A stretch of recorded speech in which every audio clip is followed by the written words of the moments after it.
ರವಿಚಂದ್ರನ್ ಅಂದರೆ ಯಾರಿಗೂ ಗೊತ್ತಿಲ್ಲ. 80ರ ದಶಕದಲ್ಲಿ ಇವರು ಸೃಷ್ಟಿ ಮಾಡಿದ್ದು ಅಲೆ ಯಾವ ರೀತಿ ಇತ್ತು ಅಂದರೆ ಸಿನಿಮಾದ ಮೇಕಿಂಗ್ ಸ್ಟೈಲೇ ಚೇಂಜ್ ಮಾಡಿದ್ರು. ಬಹುಕೋಟಿ ವೆಚ್ಚದಲ್ಲಿ ಸಿನಿಮಾನ ನಿರ್ಮಾಣ ಮಾಡ್ತಿದ್ರು. ಆ ಟೈಮಲ್ಲಿ ಎಲ್ಲ ಕಡೆಯೂ ರವಿಚಂದ್ರನ್ ಅವ್ರ ಸಾಂಗ್ಸೇ ಕೇಳಿ ಬರ್ತಿತ್ತು. ಈಗಲೂ ಅದು ಕಮ್ಮಿ ಆಗಲಿಲ್ಲ. ಈಗಿನ ಜನ್ರೇಷನ್ಗೂ ಅವ್ರ ಸಾಂಗ್ಸ್ ಇಷ್ಟ ಆಗುತ್ತೆ. ಆಗ ಪ್ರೇಮಲೋಕ ಸಿನಿಮಾ ಯಾವ ರೀತಿ ಕ್ರೇಜ್ ಸೃಷ್ಟಿ ಮಾಡಿತ್ತು ಅಂದರೆ ಅದರ ಹಾಡುಗಳನ್ನ ಟೇಪ್ ರೆಕಾರ್ಡಲ್ಲಿ ಕೇಳಿ ಕಾಲೇಜ್ ಹುಡುಗರು ಕಾಲೇಜ್ಗೆ ಚಕ್ಕರ್ ಹಾಕಿ ಈ ಸಿನಿಮಾ ನೋಡೋಕೆ ಹೋಗ್ತಿದ್ರು. ಯಾವುದೇ ಆಟೋಲ್ಲಾಗಲಿ ಬಸ್ಸಲ್ಲಾಗಲಿ ಎಲ್ಲ ಕಡೆನೂ ಈ ಹಾಡುಗಳೇ ಕೇಳಿ ಬರ್ತಾಯಿತ್ತು. ಇದೇ ಸಾಲಲ್ಲಿ ಬಂದ ಸಿನಿಮಾಗಳು ರಣಧೀರ, ಅಂಜದ ಗಂಡು, ಯುದ್ಧಕಾಂಡ ಇವೆಲ್ಲ ಸೂಪರ್ ಹಿಟ್ ಆಯಿತು. ಎಲ್ಲ ಕಡೆನೂ ರವಿಚಂದ್ರನ್ ಅವ್ರದ್ದೇ ಮಾತಾಗಿತ್ತು. ಅವ್ರ ಕೆರಿಯರ್ ಆಗ ತುಂಬ ಉತ್ತುಂಗದಲ್ಲಿತ್ತು. ಸಿನಿಮಾನ ಈ ರೀತಿಯೂ ಮಾಡ್ಬೋದು ಅಂತ ತೋರಿಸ್ಕೊಟ್ಟಿದ್ರು. ಆದರೆ ಈ ರೀತಿ ಯಶಸ್ಸಲ್ಲಿದ್ದ ರವಿಚಂದ್ರನ್ ಅವ್ರಿಗೆ ಒಂದು ಸಮಸ್ಯೆ ಎದುರಾಯಿತು.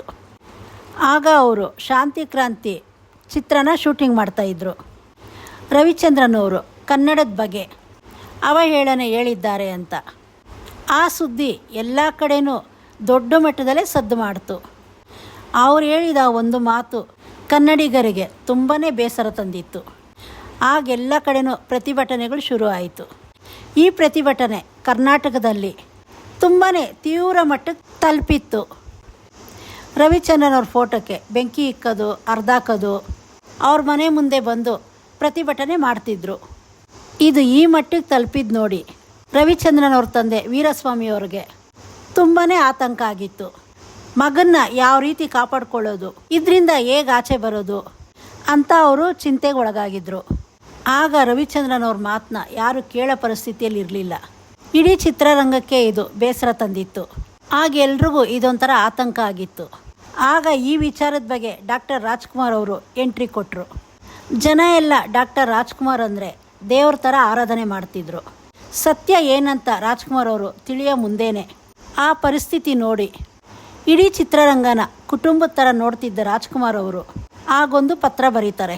ಇಡೀ ಚಿತ್ರರಂಗಕ್ಕೆ ನಾಯಕ ಸ್ಥಾನ ವಹಿಸ್ಕೊಂಡಿದ್ದ ಡಾಕ್ಟರ್ ರಾಜ್ಕುಮಾರ್ ಅವರು ಆ ಪತ್ರದಲ್ಲಿ ಏನು ಬರೆದಿದ್ರು ಅಂದರೆ ಕನ್ನಡ ಚಿತ್ರರಂಗದಲ್ಲಿ ವೀರಸ್ವಾಮಿಯವರು ಹಿರಿಯ ವಿತರಕರು, ನಿರ್ಮಾಪಕರು, ಕನ್ನಡ ನೆಲದಲ್ಲೇ ಬೆಳೆದು ಸ್ಥಾನಮಾನ ಗಳಿಸಿದವರು. ಇವರ ಮಗನಾದ ರವಿಚಂದ್ರನ್ ಕನ್ನಡದ ಬಗ್ಗೆ ಉಪೇಕ್ಷವಾಗಿ ಮಾತನಾಡಿದ್ದಾನೆ ಎಂಬ ವರದಿ ಪರಿಣಾಮವಾಗಿ ರಾಜ್ಯಾದ್ಯಂತ ನಾನಾ ಕಡೆ ಪ್ರತಿಭಟನೆಗಳು ಆಗುತ್ತಿದೆ. ನಮ್ಮ ನಡುವಿನೇ ಬೆಳೆದ ಈತ ಕನ್ನಡಕ್ಕೆ ಅವಹೇಳನೆ ಆಗುವಂಥ ಮಾತುಗಳು ಆಡುತ್ತಾನೆ ಅಂದರೆ ನಂಬೋದು ಕಷ್ಟ. ಆದರೆ ಯಾವುದೋ ಉದ್ವೇಗದ ಸಂದರ್ಭದಲ್ಲಿ ಆಗೇಳಿರುವುದು ನಿಜವೇ ಆಗಿದ್ದಲ್ಲಿ ಉದಾರ ಹೃದಯ ಹೊಂದಿರೋ ನಮ್ಮ ಕನ್ನಡಿಗರು ಕ್ಷಮಿಸಿ ಈ ಹೋರಾಟನ ಇಲ್ಲಿಗೆ ನಿಲ್ಲಿಸೋದು ಕನ್ನಡದ ಚಿತ್ರರಂಗಕ್ಕೆ ತುಂಬಾ ಒಳ್ಳೆಯದು ಅಂತ ಹೇಳಿ ಪತ್ರ ಬರೆದ್ರು.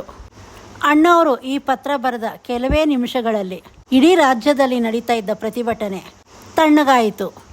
ಈ ಒಂದು ವಿಚಾರ ರವಿಚಂದ್ರನ್ ಅವರು ಯಾವತ್ತೂ ಮರೆಯಲ್ಲ. ಯಾಕಂದರೆ ಈ ವಿಚಾರ ರವಿಚಂದ್ರನ್ ಅವ್ರಿಗೆ ಆ ಟೈಮಲ್ಲಿ ತುಂಬಾ ಆತಂಕ ತಂದಿತ್ತು. ಇದ್ರ ಬಗ್ಗೆ ನಿಮ್ಮ ಅಭಿಪ್ರಾಯ ಏನು ಕಮೆಂಟ್ ಮಾಡಿ ತಿಳಿಸಿ. ಇದೇ ಥರ ಒಳ್ಳೊಳ್ಳೆ ಮಾಹಿತಿಗಳು ತಿಳಿಸ್ಕೊಡ್ತೀನಿ. ಚಾನಲ್ ಸಬ್ಸ್ಕ್ರೈಬ್ ಮಾಡ್ಕೊಳ್ಳಿ.